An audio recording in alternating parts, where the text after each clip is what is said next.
नमस्कार, उत्तराखंड का एक खास बुलेटिन देख रहे हैं आप और मैं हूं आपके साथ शिपन शर्मा। तो चलिए बिना किसी देरी के शुरुआत करेंगे इस खास बुलेटिन की। हॉकी के जादूगर मेजर ध्यानचंद की जयंती के अवसर पर आयोजित राष्ट्रीय खेल दिवस समारोह में उत्तराखंड सरकार ने प्रदेश के राष्ट्रीय और अंतर्राष्ट्रीय स्तर के 459 खिलाड़ियों को और 76 प्रशिक्षकों को सम्मानित किया। देहरादून के परेड ग्राउंड स्थित बहुउद्देशीय क्रीड़ा भवन में आयोजित इस कार्यक्रम की अध्यक्षता मुख्यमंत्री पुष्कर सिंह धामी ने की, जिनके साथ खेल मंत्री रेखा आर्य और खेल विभाग के वरिष्ठ अधिकारी मौजूद थे। 38 में राष्ट्रीय खेलों में उत्तराखंड के बेहतरीन प्रदर्शन करते हुए 103 पदकों के साथ 7वां स्थान प्राप्त किया। देवभूमि को खेल की भूमि बनाने के उद्देश्य के तहत कार्यक्रम में 15.59 करोड़ रुपए की राशि खिलाड़ियों को डीबीटी और चेक के माध्यम से प्रदान की गई। मुख्यमंत्री उदयमान खिलाड़ी योजना के तहत 3,900 खिलाड़ियों और मुख्यमंत्री प्रोत्साहन खिलाड़ी योजना के तहत 2,199 खिलाड़ियों को 5.27 करोड़ रुपए की छात्रवृत्ति सीधे उनके बैंक खातों में ट्रांसफर की गई। मेजर ध्यानचंद जी का स्मरण करके खेलों के क्षेत्र में आगे बढ़े और आदरणीय प्रधानमंत्री श्री नरेंद्र मोदी जी के नेतृत्व में आज खिलाड़ियों को हर क्षेत्र में आगे बढ़ाने के लिए भारत खेलों के क्षेत्र में भी वैश्विक स्तर पर अपने उच्चतम स्तर पर रहे, उसके लिए अनेक प्रयास किए जा रहे हैं। खेलो India movement, fit India movement, खिलाड़ियों को प्रोत्साहन, और उन्हीं से प्रेरणा लेकर उत्तराखंड राज्य के अंदर हमने जहां नई खेल नीति की शुरुआत की है, इसके साथ ही जो खेल कोटा समाप्त हो गया था, हमने खेल कोटे को भी पुनः प्रारंभ किया है 4% का, और अनेक राष्ट्रीय और अंतर्राष्ट्रीय स्तर के जो विजेता खिलाड़ी हैं उन सभी को आज खेलों के क्षेत्र में प्रोत्साहन भी मिल रहा है और ट्रॉफी जीतने पर उनको सरकारी सेवाओं में सेवायोजित भी किया जा रहा है। इसके साथ ही मुख्यमंत्री उदयमान खिलाड़ी योजना है, मुख्यमंत्री खेल प्रोत्साहन योजना है। हम अभी राष्ट्रीय खेलों का आयोजन हुआ और उसमें हमारे खिलाड़ियों ने बहुत शानदार खेलों का प्रदर्शन किया, 103 पदक जीते हैं। हम जल्दी ही जहाँ खेल विश्वविद्यालय हमारा उसकी सारी औपचारिकताएं पूरी हो गई हैं और जल्दी ही हम उसके काम को भी शुरू करने वाले हैं। मैं समझती हूँ कि राष्ट्रीय खेल दिवस के आज के इस ऐतिहासिक अवसर पर जो कार्य एक हम लोगों का संकल्पित था कि हमारे 30th नेशनल गेम में हमारे जितने मेडलिस्ट हैं उनको सम्मान देना, उनको नगद इनाम धनराशि देना, आज लगभग 16 करोड़ की धनराशि उन लोगों को दी गई है जो 30th नेशनल गेम में मेडल लेकर आए। और इसी प्रकार से हमारे 2024-25 तक में नेशनल जो हुआ उसके पदक विजेताओं को नगद इनाम धनराशि मिली। इसके अलावा जो अन्य अंतर्राष्ट्रीय प्रतियोगिताएं हैं उसके भी हमारे जो मेडलिस्ट हैं, चाहे वो वेटरन मास्टर प्रतियोगिता रही हो, सिविल सर्विसेज की प्रतियोगिता रही हो, अखिल भारतीय विश्वविद्यालय खेल प्रतियोगिता रही हो या हमारी अंतर्राष्ट्रीय प्रतियोगिता रही हो, तो सबके पदक विजेताओं को आज सम्मानित किया गया है, उनको नगद इनाम धनराशि दी गई है।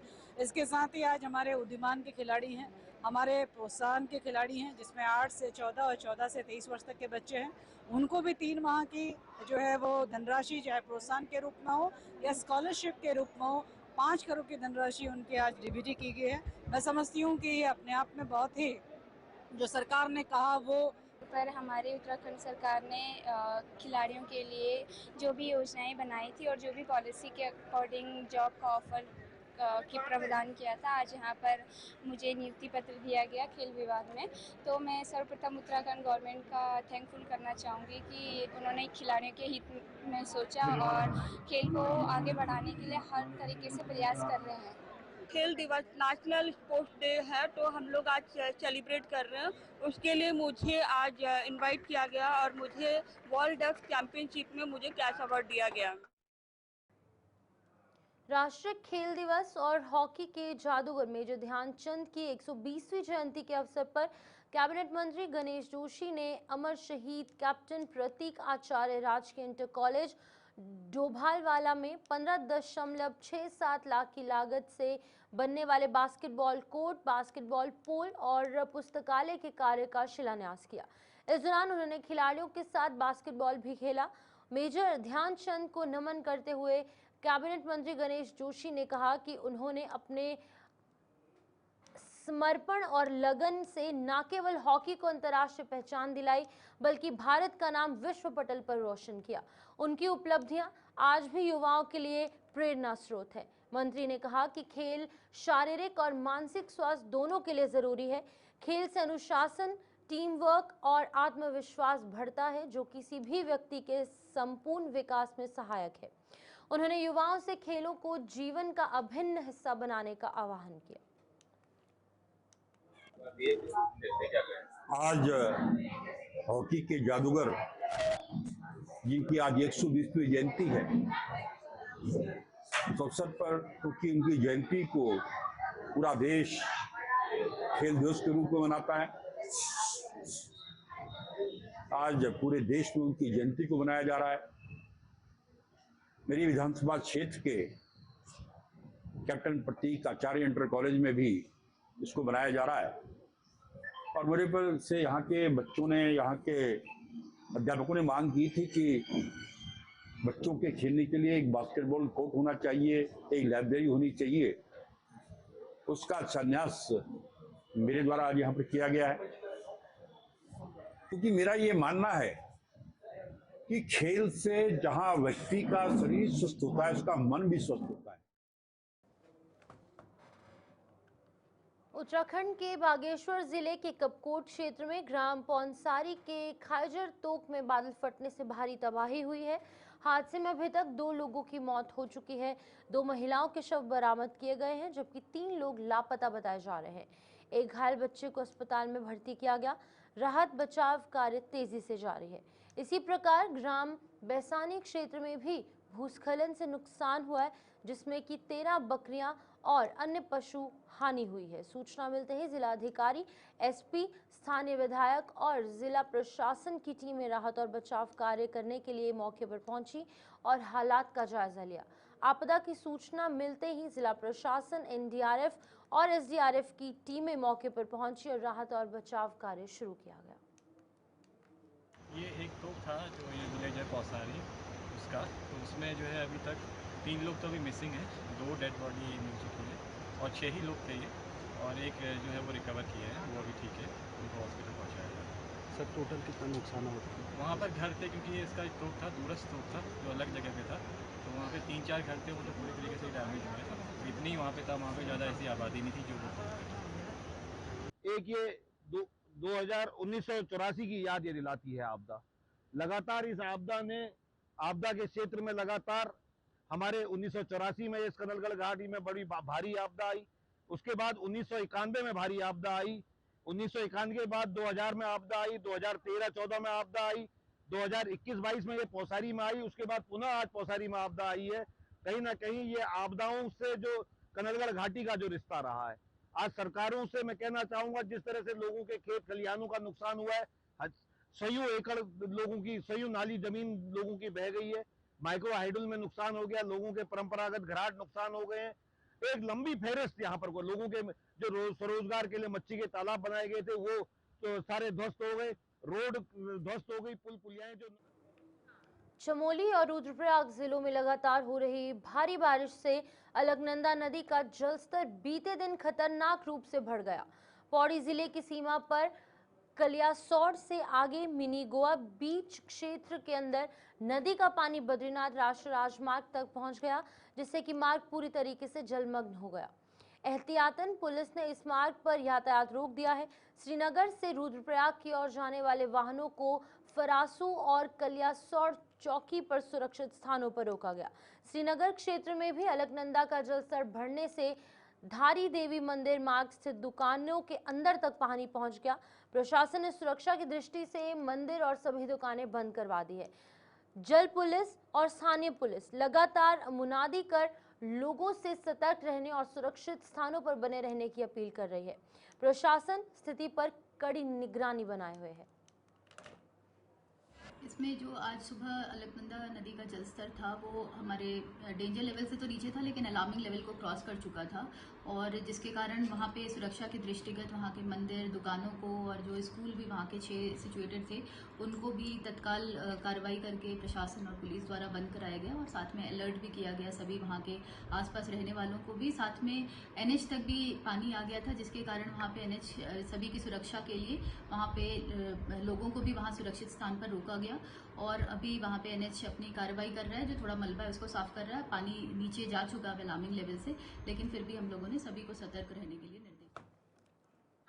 प्रांतीय चिकित्सा सेवा संघ के पदाधिकारियों ने स्वास्थ्य सचिव डॉक्टर R राजेश कुमार से मुलाकात कर प्रदेश के 196 चिकित्सकों को special duty allowance for critical position का लाभ दिए जाने पर आभार व्यक्त किया।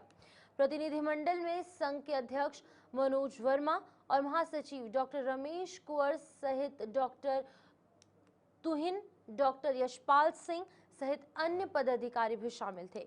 वहीं संघ के अध्यक्ष मनोज वर्मा और महासचिव डॉक्टर रमेश कुंवर ने मुख्यमंत्री पुष्कर सिंह धामी और स्वास्थ्य मंत्री डॉक्टर धन सिंह रावत के प्रति कृतज्ञता जताते हुए ये कहा है कि ये निर्णय लंबे समय से लंबित मांगों के समाधान की दिशा में राज्य सरकार का एक बड़ा कदम है। भारतीय जनता पार्टी के पीएम मोदी और उनकी माता को गाली देने वाले कांग्रेस नेताओं पर मुकदमा दर्ज किया गया है, जिसमें कि उन्होंने इस दौरान कार्यक्रम में मौजूद राहुल गांधी, तेजस्वी यादव समेत मंच पर उपस्थित नेताओं पर सख्त धाराओं में कार्रवाई की मांग की है। भारतीय जनता पार्टी प्रदेश प्रवक्ता हनी पाठक के नेतृत्व में पार्टी महिला कार्यकर्ताओं ने देहरादून SSP कार्यालय पहुंचकर इस संबंध में शिकायत दर्ज करवाई, जिसमें कि उनके द्वारा आरोप लगाया गया है कि कल यानी कि 2 दिन पहले 28 अगस्त को बिहार के दरभंगा में कांग्रेस की वोट अधिकार रैली के दौरान एक कार्यक्रम आयोजित किया गया था। वहां पीएम मोदी के लिए अपशब्द कहे गए और मां की गाली भी दी गई। उन्होंने आगे कहा कि पहले भी कितनी बार राहुल गांधी ने प्रधानमंत्री नरेंद्र मोदी के लिए तू तड़ाक वाली भाषा उपयोग की है। घृणित दृश्य देखने को मिला, सुनने को मिला, जिस प्रकार से देश के यशस्वी प्रधानमंत्री श्री नरेंद्र मोदी जी की माता जी को, जिनका स्वर्गवास हो चुका है, उनको इतनी घृणित और निंदनीय गाली दी जाती है। और किसके मंच पे? इनके युवराज और शहजादों के मंच पर। राहुल गांधी जी उस समय मंच पर मौजूद थे, RJD नेता तेजस्वी यादव उस समय मौजूद थे। उनके सामने इस तरीके की अभद्र टिप्पणियां करी गई, अभद्र गाली दी गई, और उनका मौन साधना ये दर्शाता है कि वो उसमें मौन समर्थन दिए हैं, जो कि हमारा भारतवर्ष किसी प्रकार से बर्दाश्त नहीं करेगा। ये हमारे 140 करोड़ भारतवासियों को एक देने वाला वो दंश है जो भारतवर्ष कभी भी भूल नहीं सकता। हमारे सनातन संस्कृति की अगर मैं बात करूं तो हमारे यहाँ माँ को भगवान से भी ऊंचा दर्जा दिया जाता है, वहां पर इस तरीके की अभद्र भाषा निश्चित। मॉनसून सीजन के लिए तैयारी के बड़े बड़े दावों के बावजूद मॉनसून सीजन में एक रात की बरसात से ही मुख्यमंत्री के गृह क्षेत्र खटीमा नगर के कई इलाकों के पास मुख्य मार्ग और गलियां जलभराव के चलते जलमग्न हो गई। नगर में हुई जलभराव की समस्या के निरीक्षण और जल निकास की व्यवस्था के लिए नगर पालिका अध्यक्ष रमेश चंद्र जोशी ने ईओ दीपक शुक्ला के साथ विभिन्न वार्डों के अंदर जल भराव वाले क्षेत्रों का निरीक्षण किया। इस दौरान पालिका कर्मियों के द्वारा जेसीबी मशीन की मदद से जल निकासी के लिए बंद नालियों को खुलवाया। 7 बजे से लगातार हम भी और ईओ साहब भी हम जहाँ जलभराव की स्थिति उत्पन्न हुई है वहाँ हमने जेसीबी के द्वारा और अन्य साधनों के द्वारा पानी को निकालने का पूरा प्रयास किया है। और ये एक कुदरत का वो है कि जिसपे किसी का बस नहीं चलता, लेकिन हम लोग कोशिश कर रहे हैं लगातार कि कहीं भी जलभराव की स्थिति ना रहे और जलभराव। वहीं बढ़ती टेक्नोलॉजी के साथ साइबर अपराध भी बढ़ रहे हैं, जो कि पुलिस के लिए बड़ी चुनौती है। देहरादून में एक महिला के बैंक खाते से बिना OTP या फिर लिंक पर क्लिक किए 7 लाख रुपए का फ्रॉड हुआ। उत्तराखंड STF ने निवेश के नाम पर 44 लाख रुपए की धोखाधड़ी करने वाले आरोपी को गिरफ्तार किया, जो पैसे विदेशों में हवालात करवाता था।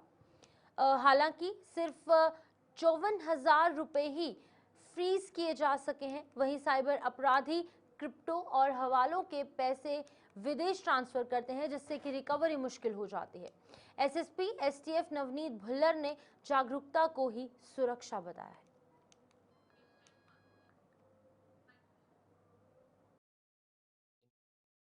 जिसमें मेरे पास 2 लाख का OTP आया है। 2 लाख के OTP आने के बाद मैं तुरंत बैंक गई हूँ। बैंक जाने के बाद मैंने उनसे बोला कि मेरा फ़ोन खुद से ही चल रहा था, जिसमें बैंक ने कुछ भी रिस्पांस नहीं दिया और फ़ोन खुद से चल रहा था। कॉल फॉरवर्डर पे जा रही थी और तुरंत के तुरंत 2 लाख रुपए निकाले गए। उससे पहले 4,95,000 रुपये निकाल चुका था वो बंदा। और आपने कंप्लेन फिलहाल की है? पर मैंने साइबर क्राइम में भी कंप्लेन कर दी है और CM पोर्टल पर भी मिल जाता है। उसके माध्यम से इन्वेस्टमेंट करना इसमें बहुत हद तक ही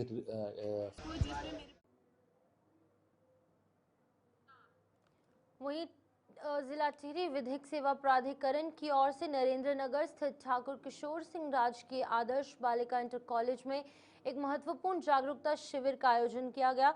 इस शिविर में माननीय सिविल जज श्रेय गुप्ता ने बाल अपराध, महिला उत्पीड़न, बाल मजदूरी के अलावा बाल तथा मानव तस्करी, पॉक्सो एक्ट और बच्चों को शिक्षा का अधिकार आदि विषयों पर विस्तृत जानकारी दी। माननीय सिविल जज द्वारा बताया गया कि विवादों के निपटने में सुलभ न्याय प्राप्त करने के मकसद से लोक अदालतें आयोजित की जाती हैं, जहां गरीब और असहाय लोग पहुंचते हैं। जिला विधिक सेवा प्राधिकरण के अध्यक्ष माननीय जज साहब श्री श्रेय गुप्ता जी के द्वारा आज एक कार्यक्रम आयोजित किया गया, जिसके लिए राजकीय बालिका इंटर कॉलेज नरेंद्र नगर की बालिकाओं को भिन्न प्रकार के जो बालिकाओं के साथ में, नाबालिग बालिकाओं के साथ में समाज में जो हरिद्वार में नगर निगम के वरिष्ठ स्वास्थ्य अधिकारी गंभीर सिंह तालियान की अगुवाई में फेरी समिति सदस्यों की बैठक हुई। बैठक में उत्तराखंड नगरीय फेरी नीति नियमावली के नियम को लेकर चर्चा की गई। इस अवसर पर वरिष्ठ स्वास्थ्य अधिकारी अतिक्रमण अभियान प्रभारी अधिकारी गंभीर सिंह तालियान ने कहा कि जिला अधिकारी नगर आयुक्त से संयुक्त निर्देशन में उत्तराखंड नगरीय फेरी नीति नियमावली के नियम अनुसार समस्त नगर निगम क्षेत्र में नगर निगम में पंजीकृत सभी रेडी पटरी के लघु व्यापारियों को पूर्व में चिन्हित वेडिंग जोन में व्यवस्थित और स्थापित किए जाने की कार्रवाई की गई। देखिए, कावड़ मेले के उपरांत लगातार अतिक्रमण अभियान चलाया जा रहा है और अतिक्रमण अभियान के दौरान जो नगर निगम से चूक हो रही है वो ये हो रही है कि जहां वेंडिंग जोन ऑलरेडी पहले से चिन्हित है, वहां से स्ट्रीट वेंडर को खरीदा जा रहा है, जो कि न्याय संगत नहीं है। इसी विषय को लेकर जो है आज स्वास्थ्य अधिकारी महोदय जो नोडल अधिकारी बनाए गए हैं, इसके में से किसी को रोक रहे हैं तो उसका विकल्प बता दीजिए, क्या विकल्प पहुंचेंगे। धन्यवाद। सर, ये एक मीटिंग है, जो कुछ बिंदु हैं जो हमारे लगे हुए व्यापारियों के हैं, ठीक है, वेंडिंग जोन्स का है, उसका प्रॉपर मैनेजमेंट कैसे होगा या कुछ और जो चीज़ें हैं इसमें, उस पर डिस्कशन किया जा रहा है। एंड देन आफ्टर डिस्कशन ये जो रिपोर्ट होगी हम प्रोड्यूस करेंगे एंड एक गुड स्पिरिट में हम आप देहरादून के जिलाधिकारी सवीन बंसल को शिकायत प्राप्त हुई कि कामली रोड में संचालित दवाइयों की दुकानें मानक के अनुरूप संचालित नहीं हो रही हैं, जिस पर कि जिलाधिकारी ने ड्रग इंस्पेक्टर को कार्रवाई के निर्देश दिए। जिलाधिकारी के निर्देश पर टीम वहां मेडिकल स्टोर पर छापेमारी की गई। छापेमारी के दौरान शिवम मेडिकल स्टोर पर सीसीटीवी कैमरा जो है चलित अवस्था में नहीं पाया गया। औषधियां गंदगी में भंडारित पाई गई। औषधि का क्रय विक्रय रजिस्टर नहीं पाया गया और वहीं पर अमित मेडिकल स्टोर यानी कि अमित मेडिकोज नाम की इस दुकान पर औषधियां गंदगी में भंडारित और प्रदर्शित पाई गई। औषधियों के क्रय विक्रय अभिलेख सुव्यवस्थित नहीं पाए गए। टीम द्वारा संबंधित मेडिकोज को जब तक पाई गई कमियों में सुधार नहीं किया जाता, तब तक लाइसेंस की शर्तें पूर्ण नहीं की जाती, तब तक औषधि क्रय विक्रय पर रोक लगा दी गई है। स्वास्थ्य सेवाओं के क्षेत्र में नर्सिंग की बेहद ही अहम भूमिका है। आने वाले भविष्य में नर्सिंग छात्रों की भूमिका स्वास्थ्य क्षेत्र के किस प्रकार रहेगी, इसको लेकर देवभूमि उत्तराखंड यूनिवर्सिटी में एक विचार गोष्ठी रखी गई। इसमें वर्तमान और आने वाले समय में नर्सिंग की भूमिका पर गहन विचार विमर्श किया गया। इस दौरान नर्सिंग के छात्र भी मौजूद रहे, जिन्होंने इस विचार गोष्ठी में भाग लेकर इन सभी महत्वपूर्ण बिंदुओं को समझा। सब डिफरेंट कॉलेज से यहाँ पे पैनल डिस्कशन के लिए आए हैं। तो जो पैनल डिस्कशन का जो मेन टॉपिक है दैट इज वो है नर्सिंग इन फ्यूचर। तो हमने यहाँ पे पैनल डिस्कशन में यही डिस्कस किया कि जो पहले नर्सिंग था और आज के ज़माने की नर्सिंग में क्या क्या चेंजेस आए हैं, जो कि हमारे एजुकेशन सिस्टम को और हमारे जो हॉस्पिटल साइड में जो नर्सेज हैं उनको और ज़्यादा मतलब और ज़्यादा उनको। हरिद्वार जिले में थानों में मासिक जन सुनवाई कार्यक्रम की शुरुआत हो गई है। कोतवाली रानीपुर में एएसपी जितेंद्र चौधरी की उपस्थिति में थाना दिवस आयोजित हुआ, जिसका उद्देश्य जनता से सीधे संवाद कर समस्याओं का समाधान करना है। कार्यक्रम में एडवोकेट राव फरमान ने सलेमपुर गांव में नशे के बढ़ते कारोबार और मेडिकल स्टोर्स पर नशीली दवाइयों की बिक्री की शिकायत की। साथ ही सिडकुल सुमन नगर नहर पटरी मार्ग पर यातायात समस्या भी उठाई गई। रुड़की में पुलिस और बदमाशों के बीच में मुठभेड़ हुई। मोबाइल और चेन स्नैचिंग की सूचना पर कोतवाली प्रभारी टीम चेकिंग कर रही थी, तभी बिना नंबर की बाइक पर दो संदिग्ध आए। रोकने पर बदमाशों ने फायरिंग कर दी। पीछा करते हुए बाइक फिसली और बदमाशों ने फिर गोली चलाई। पुलिस ने जवाबी कार्रवाई में एक बदमाश को घायल किया, जबकि उसका साथी वहां से फरार हो गया। घायल की पहचान बादल निवासी चौंधा हेड़ी थाना देवबंद के सहारनपुर के रूप में हुई है। फरार आरोपी की तलाश जारी है। राज्य मंत्री सुरेंद्र मोघा के भाई और पूर्व पार्षद विजेंद्र मोघा की एक वीडियो सोशल मीडिया पर वायरल हो रही है। इस वायरल वीडियो में पूर्व पार्षद भीड़ के बीच में एक युवक से बहस करते हुए अचानक थप्पड़ मारते नजर आए। इसके बाद भीड़ में खड़े लोगों ने पूर्व पार्षद पर भी थप्पड़ों की बरसात की और विवाद और थप्पड़बाजी का ये मामला किस बात को लेकर हुआ ये क्लियर नहीं है, लेकिन सोशल मीडिया पर यह वीडियो तेजी से सुर्खियां बटोर रही है। बताया जा रहा है कि यह वीडियो मनसा देवी क्षेत्र की है। सोशल मीडिया पर वायरल इस वीडियो में तमाम प्रकार के चटकारे जो है वो कमेंट्स पढ़ने को ऐसे मिल रहे हैं और फिलहाल आप ये देखिए किस तरीके से ये वीडियो जो है सोशल मीडिया पर जमकर वायरल हो रही है। तो चलिए फिलहाल खबर उत्तराखंड में इतना ही। दीजिए इजाजत, नमस्कार।